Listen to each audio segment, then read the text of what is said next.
y obviamente eso impacta en el bolsillo, impacta en la macroeconomía, impacta también en la inflación, porque estamos a muy pocos días que se conozca el nuevo índice, ¿no? El boletín para el gobierno. Y para hablar sobre estas cuestiones estamos ya en contacto con Celina Calor, economista y miembro del Centro de Estudios Scalabrini Ortiz. Celina, ¿qué tal? El gusto en saludarte. Jorge Moure acá. ¿Qué tal? Buen día, Jorge. ¿Cómo estás vos? Bien, muy bien. Bueno, a ver, ¿cómo estás viendo esta economía? ¿Cómo estás viendo estas medidas que está llevando adelante el gobierno?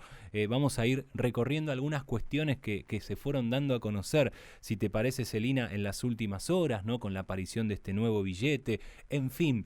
Pero el arranque tiene que ver con esto. ¿Cómo estás observando el ritmo? Bueno, el plan de gobierno en estos meses que lleva ya de gestión está, si se quiere, sustentado en cuatro patas. Por un lado, el fuerte ajuste del gasto, que el gasto público en general y el corrimiento del Estado, donde sabemos ya que los principales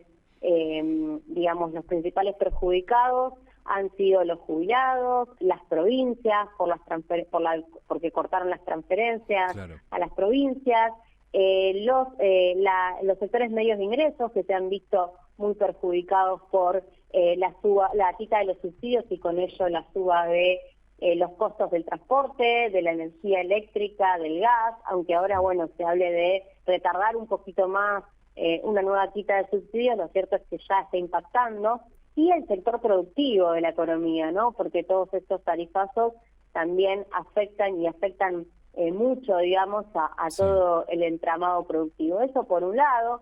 Después también tenemos la situación que vos mencionabas recién, ¿no? De la fuerte escalada de precios que estamos teniendo, pero que ya se empieza a sentir en algunos sectores una desaceleración, principalmente en materia de los alimentos y los precios de los supermercados, que es algo que nosotros venimos relevando desde el CESO, pero que esa desaceleración de precios viene de la mano de una fuerte recesión económica y caída de la actividad, principalmente en la caída del consumo, porque los sectores de la economía, del trabajo, no alcanzan a recuperar el poder de compra que se viene perdiendo estos meses, producto de principalmente una fuerte devaluación hacia el mes de diciembre que termina de hacer saltar la inflación a un piso muy elevado y se traslada a los precios de la economía interna. La realidad es que si bien el gobierno quiere mostrar algunos logros, como tiene que ver con esto del superávit fiscal o la estabilidad cambiaria, esos logros son muy insostenibles en el tiempo porque se basan en esto, el ajuste y patear para adelante pagos del Estado, Claro. y por otro lado en la necesidad de dólares que ya se empieza a sentir y que empieza a presionar en el sector externo. Bien, ustedes desde el Centro de Estudios Scalabrini Ortiz estuvieron haciendo, ¿no? Un relevamiento sobre el tema supermercados en la semana que va del 29 de abril al 6 de mayo, ¿no? Hicieron una inflación semanal, tienen los datos, también la inflación mensual del 8 de abril al 6 de mayo, ¿correcto? Así es, nosotros lo medimos de manera semanal, esto es la inflación en los supermercados, Sí. que son los precios, digamos, de todos los bienes y productos que uno encuentra principalmente en las grandes cadenas de hipermercados, que tienen que ver desde alimentos hasta electrodomésticos, juguetes, perfumería, y lo que venimos registrando en las últimas semanas es una desaceleración, como te marcaba hace un ratito, Sí. y que esa desaceleración es dispar, dependiendo del rubro, está más o menos, incrementa más o menos, digamos, y estamos teniendo de manera semanal en la última semana un aumento en los precios del supermercado del 0,7% y a nivel nacional un 3,5%. Esto es una parte de la economía. Después Claro. está todo lo otro, ¿no? Los tarifazos en el transporte, en la energía eléctrica, bueno, el tema de las prepagas, el tema del gas, y eso sigue impactando fuertemente en los bolsillos de las personas, y por eso es que uno no siente, digamos, el ciudadano, el trabajador, la trabajadora, el jubilado, no siente que la inflación esté desacelerándose, porque hay muchos rubros que siguen impulsando fuertemente los aumentos de precios y la pérdida de poder adquisitivo. Seguro. Celina, a ver, desde el gobierno dicen, o por lo menos el mensaje que tratan de transmitir, ya sea Caputo o el mismo presidente de la Nación o Manuel Adorni, es un trabajo por etapas, ¿no? En donde primero quieren tratar de reordenar la macroeconomía con algunas cuestiones y después, por último, ¿no? En el último eslabón aparecemos nosotros, ¿no? El día a día, el bolsillo, el tema, obviamente, salarios. ¿Esto cómo lo están observando? Bueno, la realidad es que cuando uno dice, yo escucho mucho esto de se está estabilizando la macro, la realidad es que no, digamos, se está rompiendo la economía, porque lo que vemos es una fuerte recesión económica, ¿no? Caída de consumo, de la producción, aumento del desempleo. Es decir, si a esto le llamamos estabilizar la macroeconomía, yo no le encuentro la parte buena, ¿no? A todo esto, porque eso nos lleva a una situación de mayor desigualdad y mayor pobreza en nuestro país, con lo cual esta forma de estabilizar la economía a través de una fuerte recesión no creo que tenga ningún beneficio ni a niveles macro ni a niveles micro, por supuesto, Claro. Con lo cual me parece un poco falaz, y por eso también esos logros que se quieren mostrar desde el gobierno me parece que no son tales, porque primero que son endebles tanto el superávit como la estabilidad externa, pero además están sustentados sobre el sufrimiento de los trabajadores y las trabajadoras, los jubilados, que cada vez ven que sus ingresos valen menos y pueden comprar menos productos o ya dejar de consumir ciertos servicios o productos que tenían y que les daban cierta calidad de vida. Seguro. Con lo cual yo no veo esa cuestión de la estabilidad, porque me parece que esconde una situación mucho peor para la mayoría de los argentinos. Claro.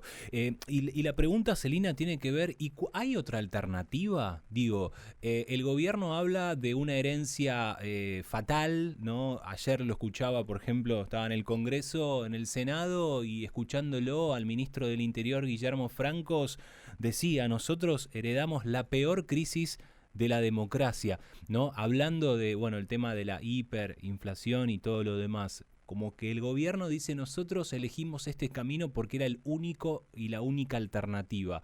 Vos desde economista, desde la mirada que tenés, del trabajo que vienen desarrollando desde el Centro de Estudios Scalabrini Ortiz, ¿era la única o es la única alternativa?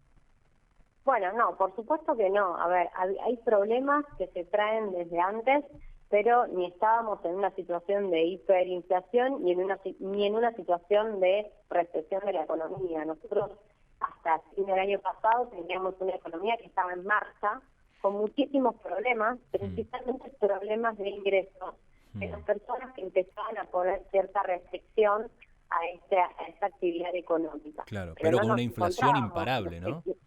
¿Cómo? Con una inflación imparable, ¿no? ¿O no? Con una inflación que estaba en alza, pero que empieza a encontrar un nuevo piso luego de la devaluación. Claro. Es decir, lo que el gobierno anterior venía intentando hacer era frenar esa devaluación y encontrar otros mecanismos para no tener que dar ese salto. Podemos discutir si era necesario o no dar una devaluación, pero la devaluación de diciembre fue la devaluación más brutal que se dio en la economía argentina de un día para el otro, digamos.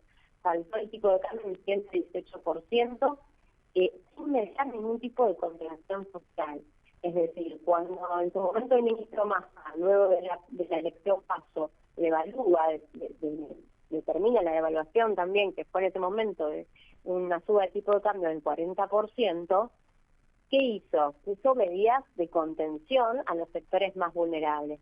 Acá lo que se hizo no tiene nada que ver con eso. Se largó el tipo de cambio a correr y ninguna medida que venga a proteger ni al sistema productivo nacional, ni a la industria, ni a los jubilados, ni a los sectores medios de la economía, además de la mano de una desregulación total de la economía. Yo creo que acá lo que se está anteponiendo son dos modelos distintos de país y de economía. Un modelo con todas sus dificultades y sus errores, pero que intentaba proteger la economía interna la industria y la producción, versus otro modelo que dice desregulación y apertura total de la economía, y con ello también de las importaciones. Ya también lo estamos viendo con lo que las últimas medidas respecto a la apertura de importación, por ejemplo, en el sector de la línea blanca y en otros sectores, bueno, de neumáticos, etcétera.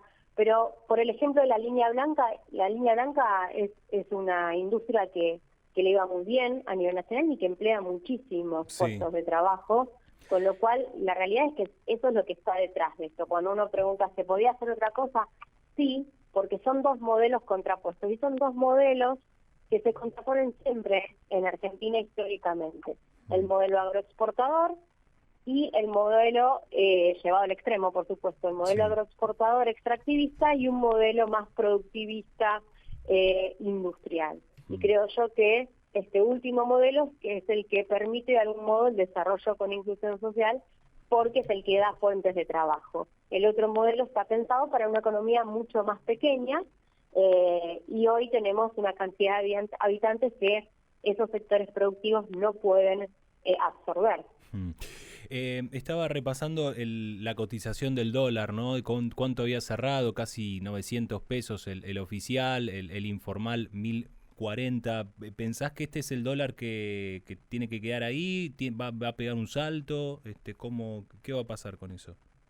Bueno, en la cuestión eso tiene que ver con esta estabilidad externa o estabilidad cambiaria que estuvimos teniendo en estos últimos meses, donde no hubo presiones fuertes sobre el tipo de cambio. Por supuesto, luego de la evaluación del mes de diciembre, que dio mucho aire a quienes siempre, digamos, los sectores que siempre requieren una suba del tipo de cambio. Lo que estamos viendo ahora es que empieza a haber ciertas presiones porque estamos en el momento de la cosecha gruesa, que es el momento donde tendrían que estar liquidando las divisas y vendiendo todo el sector agroexportador. Lo cierto es que estamos en una situación donde esa liquidación de divisas está muy retraseada, digamos, se está viendo que no se están liquidando los niveles que deberían ser con el tipo de cosecha que fue muy buena este año, y eso lo que empieza a enfrentar son las señales de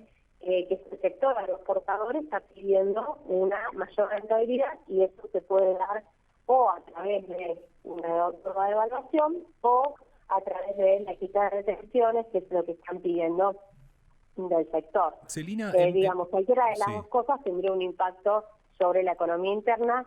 Por un lado, las retenciones el gobierno no las quiere disminuir ni retirar, porque es uno hoy de los pocos sustentos de las cuentas públicas, de la recaudación, el impuesto país, y las retenciones son lo que están un poco nutriendo la recaudación, porque el resto de la economía, al estar en recesión, impacta sobre el IVA y ganancias, que son los principales tributos. Y por otro lado, una fuerte devaluación nos llevaría nuevamente a una situación como la que sucedió en diciembre, con de nuevo fuerte pérdida de poder adquisitivo en un sector de trabajadores jubilados que ya no tienen espalda para aguantar algo de esas características. Celina, en medio de toda esta conversación que estamos teniendo, ¿no? Haciendo más o menos un recorrido de todas estas últimas medidas y de todo este país tan convulsionado, aparece un paro, ¿no? Aparece un paro mañana de la CGT, en donde, bueno, intentan o pretenden paralizar absolutamente todo, obviamente con la expectativa de lo que va a pasar en la calle, independientemente, ¿no? de algunas voces que puedan llegar a aparecer de funcionarios o bien de distintos dirigentes. Desde tu lugar, desde tu enfoque, de tu mirada, ¿cómo ves la acción de mañana? ¿Es bueno, es malo, perjudica, genera pérdidas? Bueno, es una respuesta que están dando principalmente los sectores trabajadores a este avasallamiento que están sintiendo por las políticas que se están llevando a cabo. También sabemos que se está discutiendo en el Senado, como recién marcaban, una ley bases y una ley de medidas fiscales que no solucionan y, mejor dicho, perjudican mucho al sector de los trabajadores, atacan a los derechos históricos que los trabajadores argentinos supieron conseguir, y eso es, digamos, este paro es una respuesta a eso, es una respuesta a los despidos también en el sector público, el cierre de dependencias públicas. Es una respuesta a la pérdida de poder adquisitivo y a que no alcanza para seguir consumiendo lo que uno consumía hace un año atrás, con lo cual creo que es válido, digamos, una respuesta del sector de organizarse de esta manera para poder, digamos, de algún modo mostrar que no se puede, digamos, avasallar todo lo que se ha conseguido en este tiempo, y que es un modelo además que, como te decía antes, va en contra de la industria, y eso también se ve cuando uno analiza el proyecto que se está debatiendo en el Senado con ese famoso RIGI, régimen claro, de incentivo a las grandes inversiones, que lo que hace es justamente beneficiar a grandes capitales extranjeros que quieran venir a invertir en Argentina, que eso pudiera decir que está muy bien, pero sin ningún tipo de protección ni de beneficio para aquellos, al sector productivo, industrias, empresas que ya vienen trabajando hace muchísimos años, que dan trabajo de calidad en nuestro país y que se van a ver con una competencia desleal, digamos, porque no tienen las mismas condiciones para seguir trabajando. Celina, muchísimas gracias por este contacto con nosotros. Gracias a ustedes, un saludo. Hasta luego. Celina Calore, economista, miembro del Centro de Estudios Scalabrini Ortiz, pasaba por Mañana Sí.